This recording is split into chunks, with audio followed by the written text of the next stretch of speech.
The entire narrative that major Western media outlets have crafted around the migrant crisis is a complete fraud. Here's 5 things the media won't report about the refugee crisis. 1. The majority of migrants are not Syrian families fleeing from war and ISIS persecution. Of the 50% who claim to be Syrian, in some areas, 90% don't even have documentation to prove it. UN figures show that 72% of the migrants are men, with just 13% women and 15% children. Many of these people have nothing whatsoever to do with the Syrian refugee crisis. Once they reach the safety of countries that refuse to shower them with free cash, they head straight for the welfare havens of Sweden and Germany. Why is the media ordering us to accept these people in the name of feelings and humanitarianism, when most of them aren't even fleeing war? They're fleeing to a higher standard of living, which will be funded by European taxpayers. 2.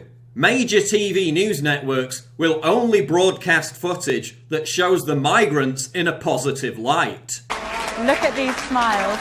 Smiling, laughing children, happy mothers, exuberant fathers. The tragedy of the drowned Syrian boy, the truth about which was misreported for days in order to elicit unquestioning sympathy for the migrant invasion. What they won't show is migrants hurling rocks at Hungarians, stealing from charitable Europeans, assaulting old ladies, smashing up towns, or chanting Allah Akbar. They won't broadcast images of jihadist rebels who fought with Al-Qaeda and ISIS-affiliated groups arriving in Germany as migrants. Why is the media hiding the kind of footage that would sway public opinion on this issue, unless they're complicit in the cover-up? 3.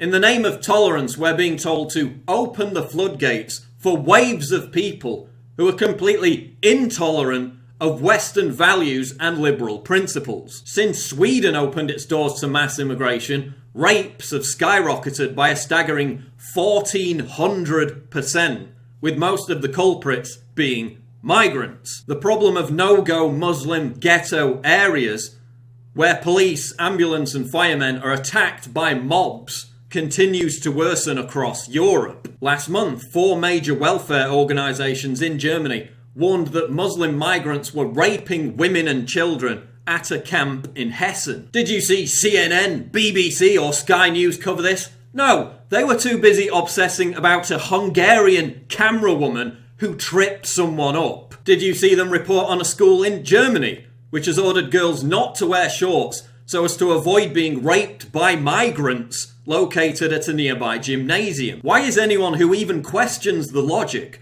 of allowing millions of people from a completely different culture to flood Europe with no assimilation plan whatsoever immediately denounced as a racist or a xenophobe by the media? 4. EU countries are exploiting the migrant crisis to import huge numbers of people who will eventually vote for more big government and more EU bureaucracy. The claim that Europe needs huge numbers of immigrants for cheap labour is a complete myth.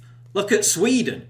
58% of welfare payments go to immigrants. The Czech Republic, which didn't open its borders to mass immigration and maintained a stable population for 100 years, is the fastest growing economy in Europe. Why aren't European countries incentivizing their own populations to have children, not lowering the drawbridge to an army of welfare scroungers and potential jihadists? 5.